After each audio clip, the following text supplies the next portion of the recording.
I think the secret to success, it doesn't matter if you come from a little village or from a big town.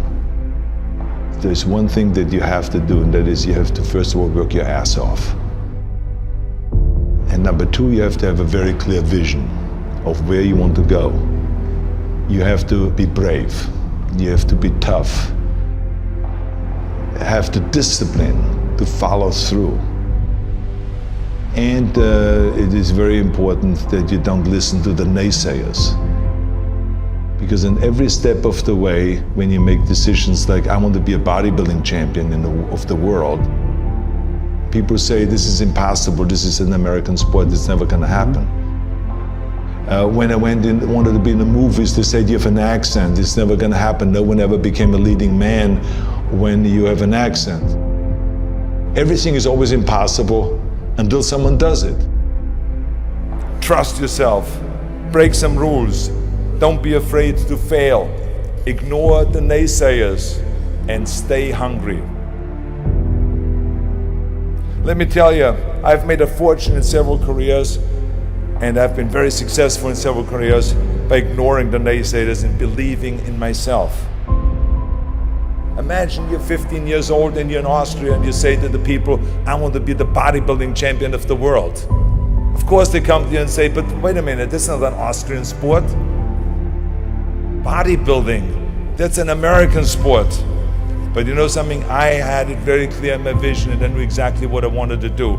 I wanted to be a bodybuilding champion. And I started training 1 hour a day, 2 hours a day, 3 hours a day. By the time I was in military service, with the age of 18, I trained 4 or 5 hours a day. And I became the youngest Mr. Universe ever. The youngest world championship at the age of 20. So much for it can't be done. And right after that, because like I said, you have to be hungry, I went after my next goal, which was to come to America. I came over here with empty pockets, but full of dreams, full of desire. I knew that this was where I could continue my bodybuilding career and start acting also, go into the acting profession. So I immigrated here and I kept training and training hours every day, 5 hours, 6 hours a day, and won 1 world championship after the other. By the time I was finished with bodybuilding, I won 13 world championship titles, more than anyone. And then again, I was hungry to move on, because you can't do bodybuilding for the rest of your life. I wanted to move on, and I knew it was acting that I wanted to get into. But again, I faced the same obstacles where people said it can't be done. When I talked to agents, they said to me, you cannot become just an actor and walk in the movies. I say, I just don't want to become an actor. I want to be a leading man. They say, well, forget about that, and they laughed. I mean, with your accent, no one has become a leading man with your accent. And with your body, look at all those bumps sticking out. This overdeveloped body they were in 20 years ago when they did Hercules movies, but now it's Dustin Hoffman, it's Al Pacino, it's Woody Allen. Those are the new sex symbols, don't you understand it? Look at you. Forget it, it will never happen. And with your name, Schwarzenegger or whatever your name is, I can see that already up there on the billboards. That isn't gonna sell any tickets. But you know something, I didn't listen to them. I started working very hard, just like in bodybuilding. 5, 6 hours a day. I went to acting classes, speech classes, dialogue classes, accent removal classes. Everything that you can think of, I did. And slowly everything started happening. All of those liabilities that they talked about started turning into assets. When I did Conan the Barbarian, the director came to me and he said, if we wouldn't have you, we would have had to build one. And on Terminator, the director said, I couldn't imagine to have anyone play Terminator that wouldn't have an accent and that wouldn't have your body. I cannot imagine the line, I'll be back, with a normal American accent. It works so perfectly that you have this German accent. So all of those things that they say the liabilities became an asset. As moment went on, it grew and grew, and I went from one movie to the next, started making more and more money, and then I ended up being the highest paid actor with $30 million on Terminator 3. That just shows you again so much for it can't be done. This is why I try to tell you, anything and everything can be done if you can visualize it and if you believe in yourself. never give up and never be afraid of failure, because otherwise you box yourself in and you limit yourself. I was never afraid to fail when I ran for governor. I was never afraid to fail to tackle anything, because you should not be afraid of failure. That's just part of life. Work your ass off. There is no magic pill. There is no magic out there. I'm a big believer in there is no such thing as a self-made man.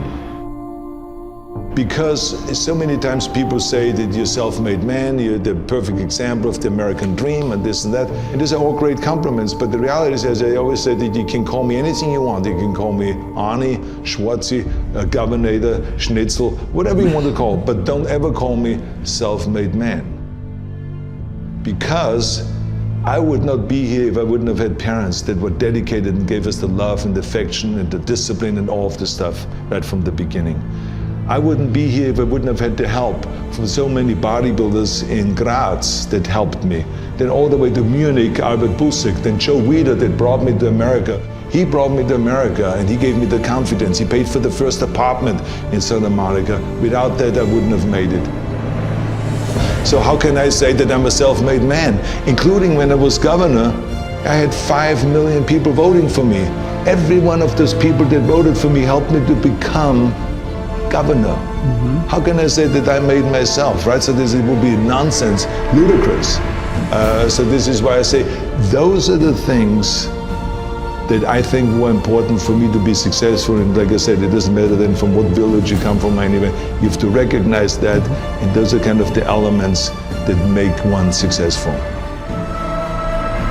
Right away from bodybuilding on, when I worked out, I didn't just lift for myself.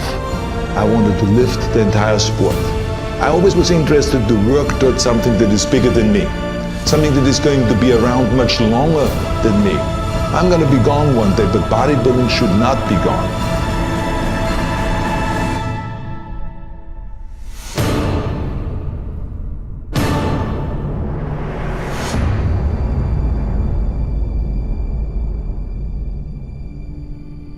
No matter how successful you get, no matter how old you get, you always have to be hungry for more. You always have to be hungry for learning new things, because you never learn enough. I, for instance, learned, when I grew up, I always thought that greatness was directly tied to fame and fortune. I thought that the big career and the money and the achievement would equal success. But I was dead wrong. But I learned that later on. I learned that totally by coincidence. When the University of Wisconsin did a research program on what effect weight training would have for Special Olympians, for intellectually challenged people, they called me. They said, Arnold, you're the expert in this subject. We want you to come up to the university and to help us with our program, to help us with our Special Olympians. And I flew up to the University of Wisconsin and I helped. And there were these kids.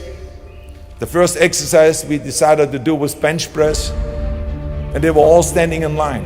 The first kid laid down on a bench. I put a 40-pound barbell over his chest and he did a simple exercise of bench press. He did 10 reps.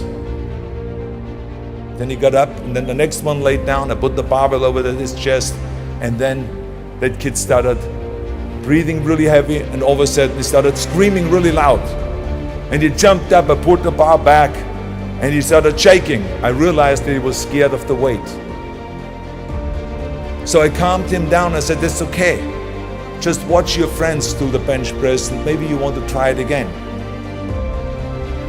And the friends came through and they did all their bench press, and everyone did great performance, and then all of a sudden he stood in line on the end and tried again. He laid down. This time I gave him the empty bar, just the 20 pounds. And he did 10 reps. And then I said, you want to have more plates on it? More weight? He said, yes. So I put 2 more plates on it. Now it was back to the 40 pounds that he had earlier. And he did 10 more reps. Then he said more. Then I put 2 more plates on it. Now it was 60 pounds. He did another 10 reps. And he said, more. He did then 80 pounds. Then I lifted the weight off and he jumped up, high-fived everyone, and he was so excited. And it was a real eye-opener for me, because when I saw that kid going from terror to self-confidence in a short period of time. So I want you to remember, have a vision, think big, ignore the naysayers, work your ass off, and give back and change the world. Because if not us, who? If not now, when?